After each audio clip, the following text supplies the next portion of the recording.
Hi guys, saya kakabsat. Good morning. Good morning sa inyong lahat. Eto, katatapos ko maglaba. Kasi ang paglalaba ko every other day. Kaya ayan, laba-laba na naman yan. Tapos na. Natayong pa. Guys, kakabsat, galing na ako sa palengke. At ang ulam namin ay tortang dilis, pero halo yon. May dilis, may isdang maliliit. Sabi ni Papa Raul, masarap daw yon. Ayan. Tapos adobong kangkong.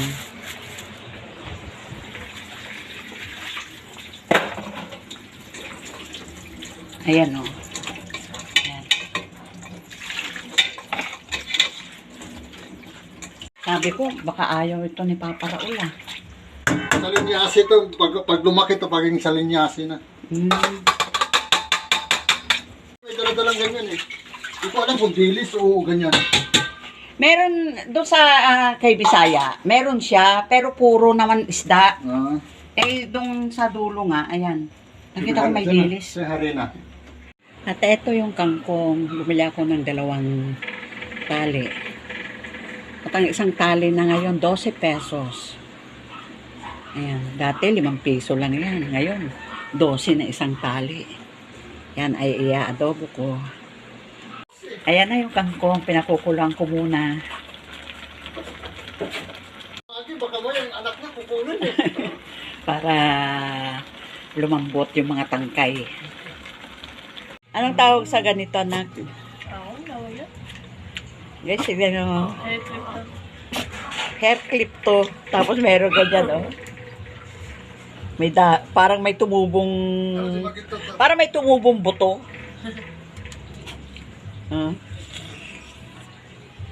Ganda. Wala si Bugoy. Wala. Ayan, Busy ka sa face mask eh.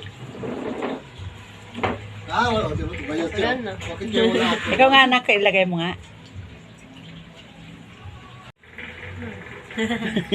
Ganda.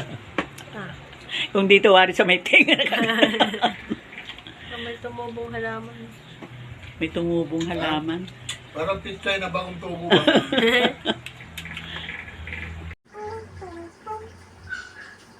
Kapit siya sa solo lang.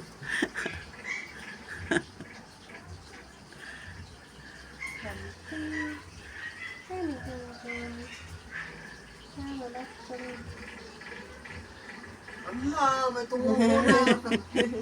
Pitsay? May tumubo pitsay sa ulo mo ah. Dahil mong balibo na. May tumubo pitsay. May pitsay. Ay, ang cute-cute naman ni Dagul. Si Dagul. O, tinubuan ng pechay. Dami ng balibo no? Kapal lang ng balahibo. Sila rin, gano'n na rin eh.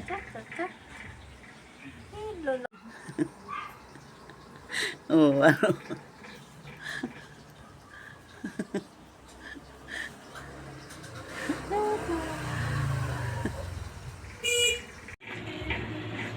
Uy, lumabas na yung isa anak ko. Yun o. Ayun, lumabas na. Hindi nila type. Oh, lumabas na rin.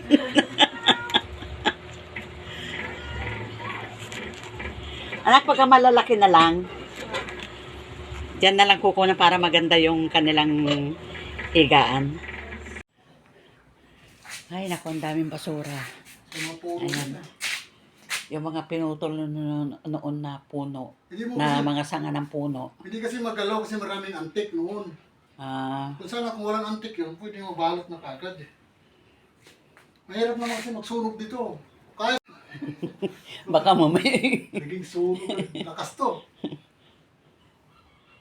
Kaya sa may hagdan lang doon bago tayo umakyat sa taas. Tignan mo lang muna.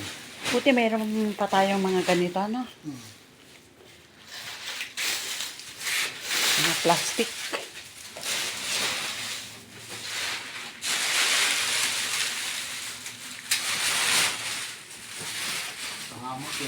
Pahamak yung puno niya. Chicken longganisa. Yan.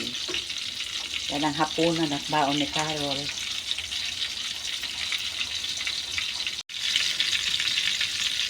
Yan. Malapit na siyang maluto. Nag-brown na siya. Paano guys, kakabsat? Hanggang dito na lang. Thanks for watching. Ingat-ingat kayong lahat. Shout out sa lahat ng aking mga subscriber. Maraming salamat sa pagtangkilik. Okay guys, ingat kayong lahat. Love you all. God bless. Bye.